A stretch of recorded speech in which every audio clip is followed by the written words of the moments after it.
Trabajaba como cajero en una gasolinera junto a una carretera en el norte de Castilla y León.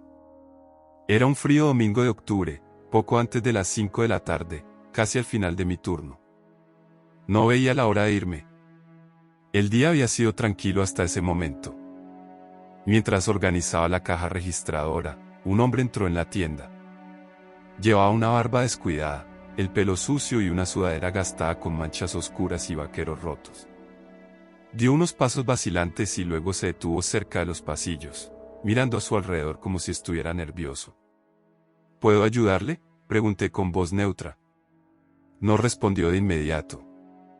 Seguía girándose como si alguien lo estuviera siguiendo.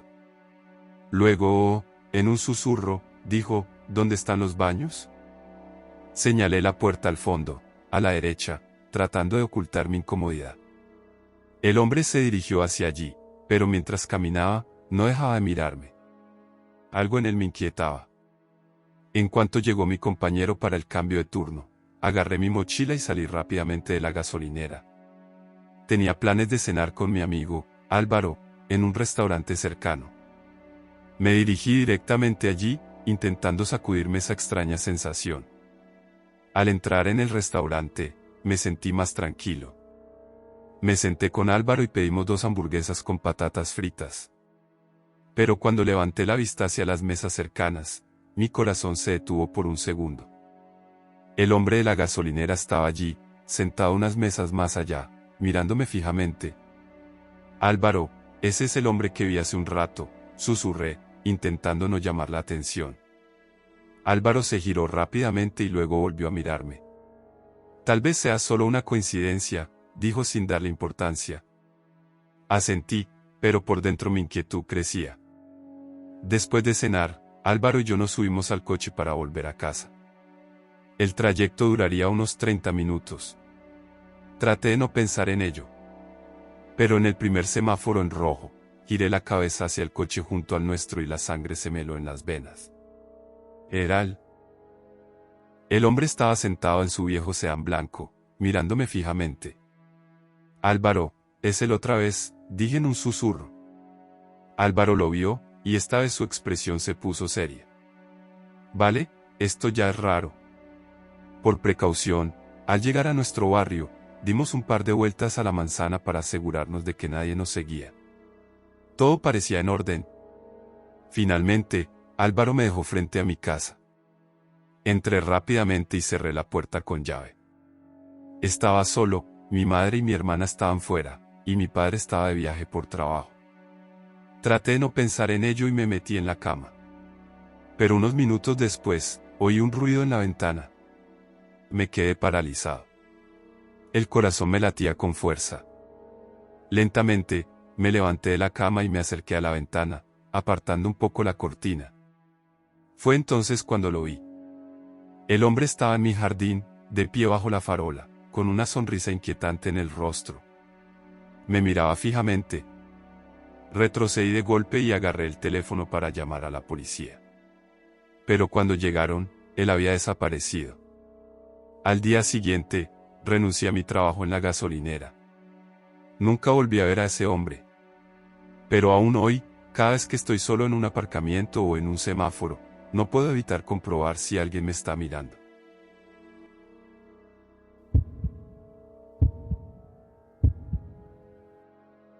Estaba terminando mi turno de cierre en El Dainar de Miguel, un lugar donde llevaba trabajando casi un año. Era una de esas noches en las que la lluvia caía sin cesar, dejando la ciudad casi desierta. Noches así significaban pocos clientes, y sinceramente, no me molestaba. Mi turno terminaba a medianoche, y hasta ese momento, la noche había sido lenta, casi aburrida. Alrededor de las 11:30, la puerta del local se abrió y entraron un hombre y una chica mucho más joven que él. Él debía tener unos 40 años, mientras que ella parecía tener poco más de 20. Ambos me miraron de inmediato, así que me acerqué a preguntar cuántos eran. 2, respondió el hombre con voz tranquila. Los llevé a una mesa y les dejé el menú. Tardaron un poco en decidirse, hablando entre ellos en voz baja. Cuando finalmente pidieron, el hombre empezó a conversar conmigo. Siempre he sido una persona habladora, quizás por eso siempre me ha ido bien en la hostelería. Al fin y al cabo, no había mucho que hacer, así que charlé con ellos con gusto. Curiosamente, la chica hablaba muy poco. Él llevaba casi toda la conversación y, al final, empecé a dirigirle más preguntas a él. No recuerdo cada detalle de la conversación, pero hubo algo que se me quedó grabado. En un momento dado, me preguntó, ¿vives sola? De hecho, vivía sola, y aún lo hago. Respondí con honestidad, diciendo que vivía a unos 10 minutos de allí, en una zona muy tranquila y un poco aislada. En ese momento, no vi nada sospechoso en la pregunta. Era algo raro, claro, pero la presencia de la chica hacía que descartara automáticamente cualquier pensamiento negativo. Seguí conversando y bromeando, luego me alejé de su mesa. 45 minutos después, terminaron de comer y se fueron. Pasó una hora, y mis compañeros y yo estábamos cerrando el local. Tras despedirme de todos, corrí hasta mi coche para evitar mojarme demasiado. La lluvia seguía siendo intensa, así que conduje despacio por seguridad. Cuando llegué a casa, corrí a la puerta de entrada para resguardarme lo antes posible. Mi apartamento estaba en el primer piso de una casa dividida en 3 unidades. La entrada principal daba acceso a una escalera interna que conectaba los 3 apartamentos. Al estar en el primer piso, podía entrar directamente por la puerta principal. Apenas dejé las llaves sobre la encimera de la cocina, escuché golpes frenéticos en la puerta. Era casi la 1 de la madrugada. Pensé enseguida en uno de los otros inquilinos, pero cuando me acerqué, vi a una chica al otro lado del cristal. Estaba completamente empapada, con la capucha de una sudadera gris subida, cubriendo parcialmente su rostro. Me suplicaba que la dejara entrar para usar el teléfono. No abrí de inmediato, quería entender mejor la situación. Le pregunté si se había perdido. Respondió que un hombre la estaba siguiendo y que necesitaba ayuda. Pero había algo en ella que me resultaba extrañamente familiar. Entonces, de repente, lo entendí. La miré bien y le pregunté, «Tú estabas en el diner, ¿verdad?» No respondió. Tal vez no me había oído. Luego volvió a girarse hacia la calle y, con terror en los ojos, empezó a gritar, «Ahí está, ¿viene?» Miré por encima de su hombro. Un hombre grande y corpulento avanzaba lentamente hacia mi casa. Y en ese instante, supe que lo conocía. Era el hombre del diner. La chica me miró con una mezcla de miedo y confusión, como si esperara que abriera la puerta de inmediato. Pero no lo hice.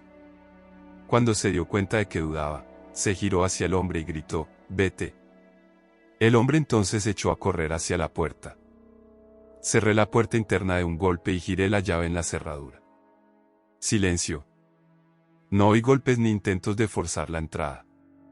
Pero no tenía intención de abrir para comprobarlo. Corrí escaleras arriba para llamar a la puerta del inquilino del piso superior. Golpeé con el puño varias veces. Ninguna respuesta. Probé también abajo, pero nada. Al mirar por la ventana, confirmé lo que ya sospechaba. Ninguno de los coches de mis vecinos estaba aparcado afuera. Estaba completamente sola en casa. Regresé a mi apartamento y cerré con llave la puerta de la escalera interna. Mi corazón latía con fuerza mientras intentaba darle sentido a todo. La explicación más obvia. Era un truco para hacerme abrir la puerta. Y en ese momento, entendí por qué ese hombre me había preguntado si vivía sola. Me senté en el sofá para intentar calmarme. Afuera, la lluvia seguía cayendo.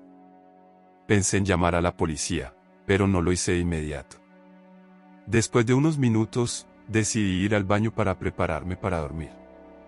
Mientras me cepillaba los dientes, oí un ruido. Me quedé inmóvil. Alguien estaba llamando. Venía de la puerta de la escalera interna.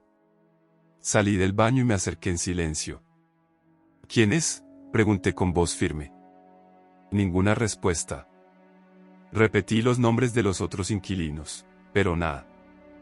Entonces grité, «Si no te identificas, llama a la policía». Otro golpe. Mi corazón se detuvo un segundo. Entonces, una voz al otro lado susurró algo. Me congelé. Tu sangre, sobre mí. El miedo me explotó en el pecho. Corrí a mi habitación, cerré la puerta con llave y cogí el teléfono. Llamé al 112 y me encerré en el armario mientras hablaba con el operador. Cada ruido me hacía saltar. La lluvia, el viento, la tormenta. 10 minutos. Me parecieron una eternidad. Luego, la voz del operador me dijo que abriera a los policías. Salí temblando y corrí hacia la puerta principal. Después de escuchar mi historia, los agentes inspeccionaron la zona. Me aconsejaron no dormir allí por unos días. No lo pensé 2 veces. Cogí una mochila con lo esencial y conduje hasta la casa de mis padres. A la mañana siguiente, volví al apartamento. Todo parecía tranquilo, hasta que mi vecino de arriba llamó a la puerta de la escalera interna. Abrí y me preguntó, ¿qué demonios es esto? Señaló algo detrás de él. Cuando miré, un escalofrío me recorrió la espalda. Había un mensaje escrito con rotulador en la puerta: gracias por el servicio, Elena. Se me heló la sangre. Después de ese incidente, no pude volver a dormir allí. Me quedé con mis padres durante semanas y luego encontré otro apartamento, no muy lejos. Mejor no arriesgarse.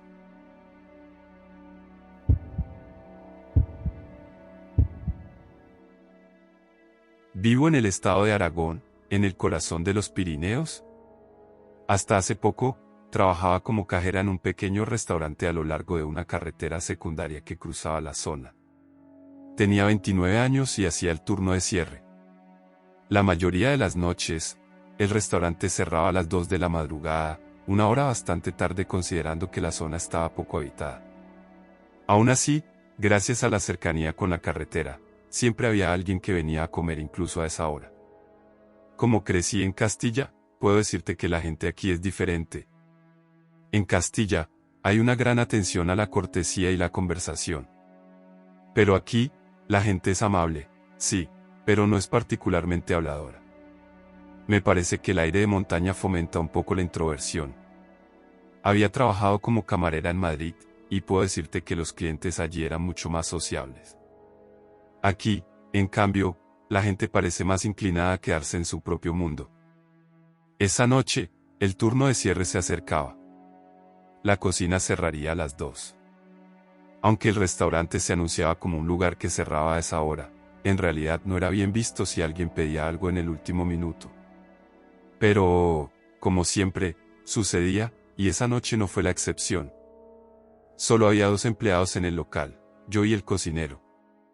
Eran aproximadamente las 1:50 de la madrugada cuando un hombre corpulento entró solo. Llevaba pantalones demasiado altos, una camiseta gris metida dentro de una chaqueta marrón, tenía bigote y gafas. Le pregunté si quería sentarse en la barra o en una mesa, y me pidió una mesa. Seguía sonriendo, así que le devolví la sonrisa. Le di un menú y le informé que la cocina estaba por cerrar. Miró el menú por unos segundos y luego dijo que quería un café negro y unas tortitas. En ese momento, se presentó como Manuel. Su pedido era simple y no me molestó. Entré en la cocina y le pasé la orden al cocinero, que parecía un poco molesto, pero le respondí con una sonrisa, como para decirle que lo entendía. Al salir de la cocina, Manuel me hizo una señal para llamar mi atención. Se acercaba a mí con un aire algo extraño para esa hora y comenzó a hablar. Me preguntó si era de la zona y empezó a quejarse de las obras en la carretera. Le respondí que sí, que era de allí, y le expliqué que esas obras se debían al intenso frío del invierno. Hablamos de cosas triviales, pero cuando empezó a preguntarme detalles sobre mi vida privada, sentí que estaba intentando coquetear. No me molestó, estaba acostumbrada a esas situaciones desde que trabajaba en Madrid. Como Manuel era el último cliente de la noche, el cocinero salió a llevarle el plato. Tomé su pedido y me acerqué a la mesa. Una vez que terminó de comer, le llevé la cuenta para que entendiera que estábamos cerrando. Pagó con tarjeta y luego se fue. El cocinero se encargó del cierre del local, así que mientras limpiaba su mesa y recogía mis cosas, me despedí del otro empleado y salí hacia mi coche. En el aparcamiento había 3 coches, el mío, el del cocinero y un tercero que no lograba explicarme. Era un coche antiguo, quizá un Toyota o un Honda, no podía distinguirlo. Tampoco podía ver si había alguien dentro, ya que tenía los cristales oscuros. Me pregunté si sería el coche de Manuel. Subí a mi coche e inicié el viaje a casa, que duraba unos 20 minutos. Después de unos minutos, escuché un sonido extraño en el tablero, se encendió la luz de advertencia de presión de los neumáticos. Me entró el pánico. Nunca había cambiado un neumático y nunca había llamado a la asistencia en carretera. Todavía estaba lejos de casa y la presión de la rueda bajaba rápidamente. De 20 cayó a 10 en un instante. Luego, empecé a sentir no solo el volante temblar, sino todo el coche vibrar. Tenía que detenerme. Me orillé rápidamente y bajé a mirar el neumático, que estaba completamente desinflado. De repente, como si se hubiera activado un interruptor, un par de faros se encendieron en la carretera y se acercaron a mí, reduciendo la velocidad hasta detenerse. Me apresuré a entrar en el coche y cerré la puerta. No sabía realmente qué hacer. Luego, hubo un golpe suave en la ventanilla. Miré hacia arriba y vi a Manuel, el hombre del restaurante. Me saludó con una sonrisa. ¿Llevaba guantes? Para aclararlo, usaré un nombre falso para mí misma, pero me llamó por mi nombre, Carmen, ¿estás bien? Riéndose, como si fuera una coincidencia, sentí de inmediato un nudo en el estómago. Sabía que lo había hecho a propósito. No soy tan ingenua. Me hizo un gesto para que bajara la ventanilla. La bajé solo unos centímetros, lo suficiente para hablar sin abrirla demasiado. Me preguntó si necesitaba ayuda. Le dije que tenía un neumático pinchado. Fingiendo no entender, me preguntó cuál era. Le señalé el trasero del lado del pasajero. Se dirigió hacia el otro lado del coche, y en ese momento, tomé mi teléfono y marqué el 112. Dejé el teléfono sobre mi regazo mientras Manuel volvía a mi lado. Me sonrió con esa sonrisa inquietante, diciendo que sabía cómo cambiar un neumático. Me pidió que saliera del coche, pero le respondí que estaba esperando a mi novio, que venía a ayudarme. Mientras ocurría todo esto, escuchaba la voz del operador del 112, pero no lo suficientemente fuerte como para que Manuel la oyera.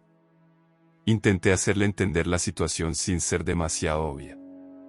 Al final, dije que no sabía cómo había pasado, pero que esperaba a mi novio. Gracias por ofrecer su ayuda, señor. Se quedó quieto un momento, con una expresión menos amigable, y luego se alejó de la ventanilla.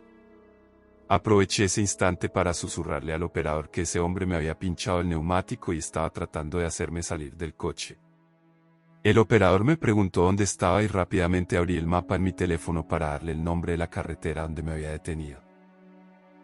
De repente, el estruendoso sonido de vidrios rotos a mi izquierda me hizo gritar mientras los fragmentos caían sobre mi regazo. Grité con todas mis fuerzas al hombre: «Estoy hablando con la policía». «Es la policía». Le mostré la pantalla del teléfono.